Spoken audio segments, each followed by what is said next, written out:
Qin Yichen berhenti setelah semua. Kamu adalah saudara perempuan Xiao Yu.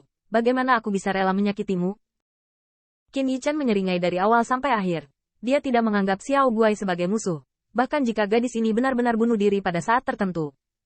Di atas dan ke bawah pegunungan yang tertutup salju, tidak ada suara.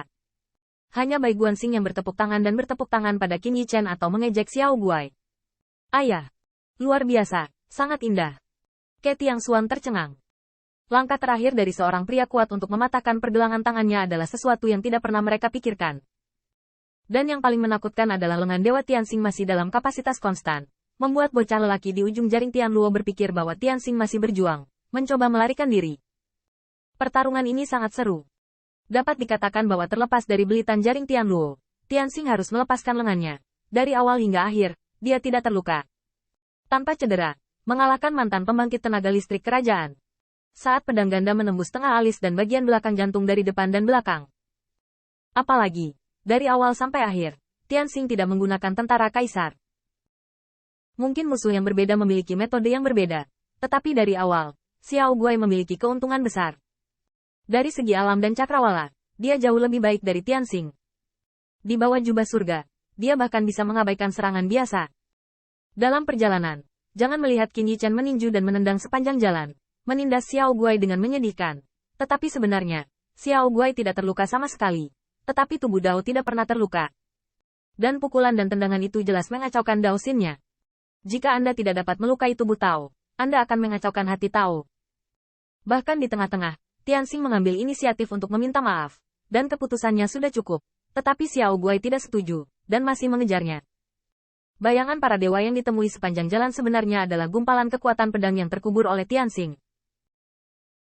Kekuatan ilahi yang terkandung dalam sosok ini dapat dilihat dengan jelas oleh para pengamat Ke Tiangxuan. Tetapi Xiao Guai tampaknya telah mengabaikannya. Hanya Dewa Tianxing yang ada di matanya. Ingin menangkapnya, injak dia dengan keras. Bahkan, Ke Tiangxuan sangat curiga. Apakah Tianxing ceroboh atau sengaja terjerat dalam jaring Tianluo? Terjerat oleh jaring Tianluo, Xiao Guai akan merasa memiliki kesempatan untuk menang. Tidak, bukan itu yang dipikirkan Xiao Guai. Tetapi peluang Xiao Guai untuk menang telah ditangkap dengan kuat oleh Xiao Guai, seperti pembalikan Yin dan Yang. Dan Tianxing mundur untuk maju dan mencari kemenangan dengan kekalahan. Seorang kaisar biasa mungkin memiliki satu atau dua harta yang sebanding dengan Celestial Brocade, tetapi sangatlah tidak mungkin untuk memiliki Celestial Net. Dan ketika berhadapan dengan musuh sungguhan, Qin Yichen tidak akan pernah mengatakan dari awal sampai akhir bahwa dia tidak membutuhkan tentara kaisar, jadi dia benar-benar tidak membutuhkan mereka. Hasil dari pertempuran ini sudah jelas. Tidak heran bahkan Bai Guanxing pun mengagumi keindahannya. Adapun Bai Guanxing sendiri, bagaimana dia bisa melihat dua orang yang menyebut suaminya sendiri saling mencubit? Bagaimana mungkin dia tidak mengetahui kekuatan keduanya? Pelajaran ini diberikan kepada Xiao Guai dan Qin Yichen. Dia ingin memberitahu Xiao Guai bahwa dia tidak dapat menggertak orang lain jika dia memiliki jaring Tianluo di tangannya, atau bahwa dia menutupi dan memerintahkan orang lain untuk tidak menggunakan tentara kekaisaran. Dia juga ingin Qin Yichen memahami dengan jelas kekuatan dan kemajuannya. Dalam kasusnya, dia dipukuli setiap kali, dan dia dipukuli dengan buruk. Tetapi melihat dunia luar, dia sudah cukup untuk menertawakan dunia. Namun, apa yang tampaknya tidak diharapkan Bai Guanxing adalah bahwa sayap kupu-kupu yang membungkus bocah lelaki itu tiba-tiba mekar, dan kecemerlangan sayap kupu-kupu itu langsung meledakkan Qin Yichen ke udara. Saya tidak yakin. Tanda seru. Saya melihat mata besar Xiao Guai memerah, dan dia bahkan menangis dengan ingus dan air mata, tetapi masih menggigit hidungnya dengan air mata. Seperti anak beruang yang telah kehilangan segalanya tetapi harus kembali ke akunnya. Saya tidak yakin. Tanda seru. Aku belum kalah. Aku masih punya tipuan. Xiao Guai sepertinya enggan menjelaskan. Ternyata saat sayap kupu-kupu miliknya mekar bisa sangat merusak Qin Yichen. Namun bila Wukong di belakangnya juga bisa menembus jantungnya. Tapi kemarahan dan keluhan Xiao Guai sepertinya akan memuntahkan darah. Membuat wajah kecilnya yang menangis berubah menjadi hijau. Mata seperti pisau Qin Yichen bergetar. Dan dia terus terbang kembali. Tetapi tampaknya kemarahan Xiao Guai tidak dapat dihindari. Tiba-tiba, bocah lelaki itu membuka mulutnya dan melihat wajah hijau yang tercekik berubah menjadi cahaya hijau dan terbang keluar. Langsung menuju Qin Yichen. Ledakan. Tanda seru. Dalam sekejap, Qin Yichen merasa seolah-olah ada gong yang diikat di kepalanya. Menyebabkan lehernya tenggelam dan hampir menyentuh tanah. Dan gong itu digenggam erat. Sepertinya untuk mengunci tengkoraknya. Tetapi untuk sesaat, dia baru saja menstabilkan sosoknya. hanya untuk menemukan bahwa mata Ke Tiangxuan memandangnya dengan sangat salah. Apa ini? Qin Yichen menyentuh bagian atas kepalanya. Wajahnya pucat pada saat itu.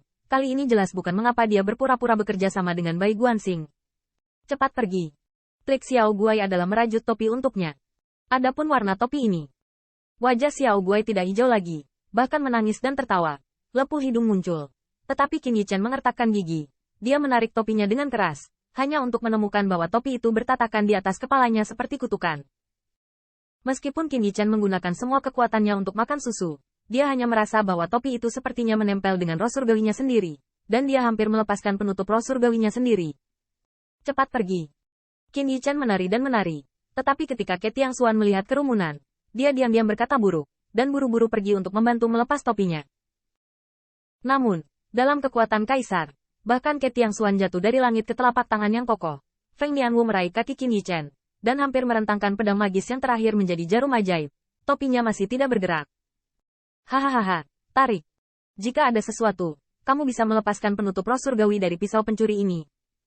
Xiao Guai tertawa ke depan dan berbalik ke belakang. Dia tiba-tiba mengubah harga dirinya menjadi seringai, dan kemudian mencubit formula itu dengan 2 jari. Tiba-tiba menggumamkan sesuatu. Qin Yichen tiba-tiba merasa tengkoraknya berubah bentuk seolah-olah telah diperas. Kamu tidak akan mengakuinya jika kamu kalah. Xiao Gu menyeringai. Siapa bilang aku kalah? Apakah aku bilang aku kalah? Kamu bisa mematahkan pergelangan tanganmu. Tidak bisakah aku berpura-pura mengasihani? Pura-pura kasihan? Tanda seru. Lap dulu lendir hidung dari mulutmu. Kamu, Thief Knife. Apakah kamu berani menjadi tangguh? Oke, beritahu kamu betapa kuatnya itu. Melihat kutukan Xiao Guai semakin keras dan semakin keras, kepala Qin Yichen diremas sesuka hati seperti adonan. Dia hanya merasa kepalanya akan hancur, dan itu adalah cedera fatal untuk menggantinya dengan tubuh yang didapat. HMPH. Kamu tahu kamu takut.